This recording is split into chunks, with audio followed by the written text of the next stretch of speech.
नमस्कार, मी स्वप्नील.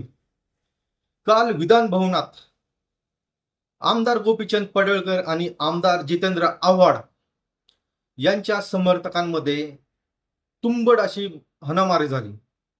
हाणामारी इतकी जबरदस्त होती की विधान भवनामध्ये सर्व सीसीटीव्ही मध्ये कैद झालं आणि त्याच्यानंतर आरोप प्रत्यारोप सुरू झाले. जितेंद्र आव्हाड सांगतात की आमच्या माणसाला त्यांनी सुरुवात केली मारायला, तुम्ही सीसीटीव्ही मध्ये पाहू शकता. आमदार पडळकर म्हणतात की मला काहीच माहित नाही, तो माणूस कोण आहे काय आहे. आणि त्याच्यानंतर आमदार जितेंद्र आव्हाडांचा जो माणूस होता देशमुख म्हणून, त्यांना अटक झाली. त्यानंतर रात्री जितेंद्र आव्हाडांनी त्याला अटक होऊ नये म्हणून त्यांची पोलिसांची गाडी थांबवून ठेवली 1 तासभर 2 तास. गाडीला हलून दिले नाही, ठिय्या आंदोलन केले विधान भवना परिसरात.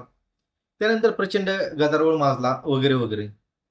पण एकंदरीत आपल्याला हे लक्षात आलं पाहिजे की आपण संवैधानिक पदावरती आमदार लोक आहेत आणि विधान भवन सारख्या परिसरात जे आपण पावित्र्य आहे आपल्या महाराष्ट्राचं, त्या परिसरात असे आमदार लोकांनीच, लोकप्रतिनिधींनीच जर त्या ठिकाणी असे भांडणं केली तर उर्वरित महाराष्ट्राचा काय असा प्रश्न आपल्या सर्व जनतेला पडल्याशिवाय राहत नाही.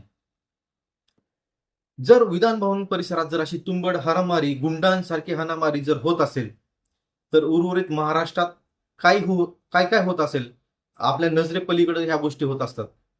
तर ह्याची दखल कुठेतरी घेण्याची गरज आहे.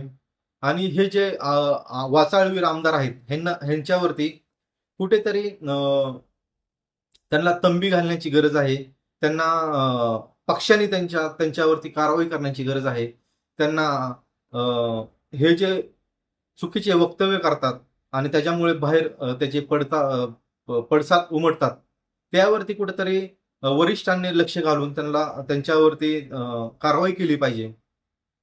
कारण कुठेतरी आपल्या महाराष्ट्राचं वातावरण प्रदूषित होताना दिसत आहे आपल्याला. कारण जिथे आपण संविधान जिथे आहे आणि जिथे आपले कायदे तयार होतात, त्या ठिकाणी जर अशी हाणामारी होत असेल आणि ते पण प्रचंड गुंडांसारखी, तर हे आपल्या महाराष्ट्रासाठी अशोभनीय आहे.